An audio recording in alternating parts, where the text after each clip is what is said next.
This story is from the subreddit Paranormal Encounters. It is by the user NoWeakness7222. It is titled Psychic Medium Story.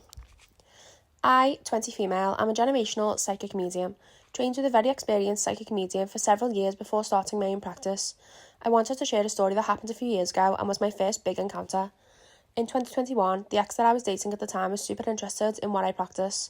She liked to bring it up in conversation with people she knew frequently. I was okay with this because I'm not ashamed of my practice. This was all with the first month of us dating, and we were at her grandmother's house. Granted, this was the first time I was meeting this woman. And her grandma told me that my ex told her about my gifts, and she was curious if there were any presents in her house because she had weird occurrences on a regular basis. I told her that I could take a walk around, and if I sensed anything, we could do a session since I always carry my stuff with me in my car. Long story short, I did feel a strong presence in the house, so we decided to do a session. My preferred method of communication with the spiritual realm is dowsing rods. I'm clairaudient, so having a conduit for communication allows me better clarity in communicating. We opened the session with basic questions such as, is there a spirit in this home that's willing to speak to us? The answer was yes. We moved on to more specific questions such as, were you an original resident of this home? It answered yes. We asked for a name and it gave us Robert, and the name of the road that the house was on. We will call this Smith Road because the original name is very specific.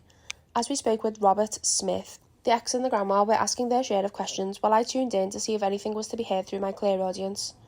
It was discovered that the spirit was a stillborn child of the original homeowners who remained in the house to grow up with his siblings. He shared that he was stuck at the house because there was nothing to remember him by, so he stays. The grandmother asked if there was anything that could be done to help pass him over. And out of nowhere, I blurted the word bluebells, like the flower. This older woman, whom I was meeting for the very first time, looks at me with the most shocked expression before she just starts sobbing. I was quite confused because I didn't know the woman well enough to know of any significance, but when I looked at my ex, she was just as confused as me. After the grandmother collects herself, she quietly says, I dug them up, and stands from her chair before going to the kitchen of the house. I close the session with the spirit before I allow myself to get more drained, and after I'd say 10 minutes, the grandmother returns.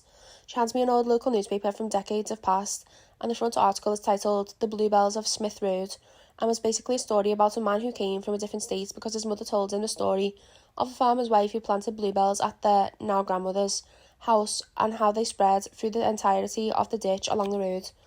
My guess is that the original owner of the house planted her stillborn son beneath the bluebells, and the spirit felt trapped within the house once the only reminder of him was gone.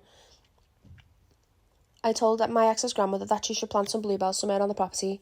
She did and didn't have any encounters since. Oh, that's quite sad.